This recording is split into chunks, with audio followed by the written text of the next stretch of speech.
A Catro Picos Road Clásica Evaristo Portela estreas este domingo en Pontevedra, unha nova marcha cicloturista que nace para redondear a marca Catro Picos. Isto é unha proba cicloturista, entón, como todo cicloturista, a súa finalidade é a paixón pola bicicleta, non é competitiva, é dicir, o que pretendemos non é competir, sino coñecer diferentes estradas que rodean Pontevedra e polos concellos tamén como o Concello de Moraña, Concello de Morín, Concello de Poio, polo que pasa esta proba, para dar coñecemento da mesma e facer un disfrute da bicicleta de montaña, non? Da bicicleta de carretera. Nesta festa do ciclismo, os participantes poderán escoller ata 3 distancias diferentes e que a intención da organización é que sexa accesible para todos os públicos. Que sexa asequible para todo o mundo. Por eso non ofrecemos unha única distancia, senón que se ofrecen 3 distancias. A xente pode facer 2 picos, pode facer 3 picos, pode facer 4 picos, cada un, por decirlo así, adáptase ás súas posibilidades físicas e así van desde 67, 98 ou 138 km.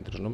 Nesta primeira edición participarán 510 persoas, entre elas ciclistas de renome como Moisés Dueñas, Álvaro Pino ou Javier Guillén. Tamén estará o gañador do Tour de Francia, Óscar Pereiro. Vou facer casi unha locura para poder estar aquí o próximo domingo, pero que me fai moitísima ilusión por moitísimas cousas, porque creo que en Galicia fai falta iniciativas como esta e non podía faltar na primeira clásica en homenaxe a Portela. A saída da proba darase de xeito neutralizado ás 9 da mañá do domingo dende a avenida Montero Ríos.